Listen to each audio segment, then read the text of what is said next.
عرضها السماوات والأرض وعدت للمتقين.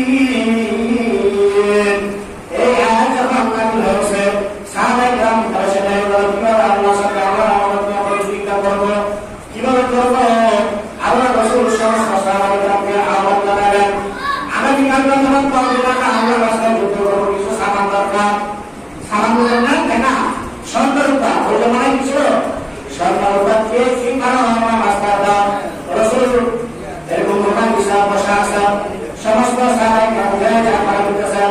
তারপরে সুন্দর প্রতিযোগিতা কেমনে করবেন, মেশিনটা বাঁধবেন, আপনার কবরের চিন্তা আপনার কেউ যাবে না, পাপ মান কেউ যাবে না, ওই কবর আমার আল্লাহ থাকবে। সুবহানাল্লাহ। আল্লাহ রাসূল মোবাইল নিয়ে বসে আছেন, সমস্ত সাহাবায়ে কেরাম আস্তে আস্তে সবাই কিছু দিলেন। হযরত ওমর রাদিয়াল্লাহু আনহু বলেছে, এই বুঝাটা শুনো, আমি আবু বকরের সাথে পারি না, আজকে পারবো, আমার যত সম্পদ আছে সব থেকে অর্ধেক আল্লাহ রাসূল দিয়ে দিব। প্রস্তুতি দিয়ে দিলেন। হযরত আবু বকর গেলেন, কিছু যা ছিল বিচার, পরে সব বিচার একত্রিত করে আল্লাহ রাসূলুল্লাহ দিয়ে দিলেন। আবু বকরকে জিজ্ঞাসা করছে, ওমরকে জিজ্ঞাসা করছে, হে ওমর, তুমি বাসায় কি রেখে আসছো? আল্লাহ যখন যাবার কিসব কিন্তু বাসায় কি রেখে আসছো? প্রতিযোগিতা কাকে বলে ভালোবাসা? আবু বকর রাদিয়াল্লাহু আনহু বললেন, রাসূলুল্লাহ, আল্লাহ আমার বাসায় যা ছিল আমি সব কিছু এটা একেবারে বন্ধ করে অর্ধেক বাসায় রাখছি, আর অর্ধেক আপনার রাস্তায় দিয়ে আসছি, এর কাছে আল্লাহ তাআলা সন্তুষ্ট আর কোনো উদ্দেশ্য ছিল না।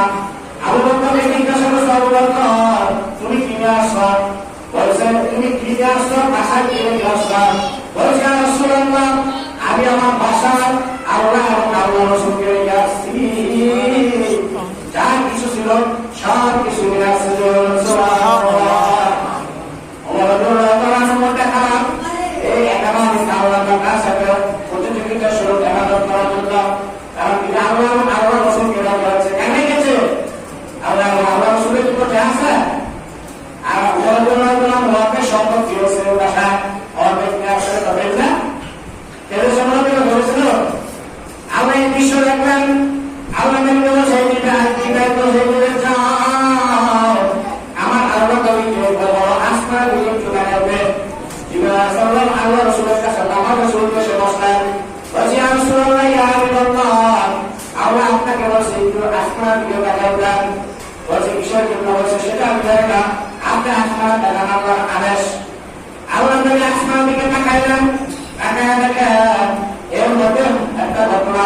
হযরত আবু বকর রাদিয়াল্লাহু তাআলা সালাম সব না শুধু সালাম সব 70 টাকা পরিমাণ কাপড় পরিধান করে দেখলেন সমস্ত ফেরেশতাকে আল্লাহ তাআলা সালাম সব পরিহিত অবস্থায় ওই আসমানের মধ্যে এসে বললেন, সুবহানাল্লাহ।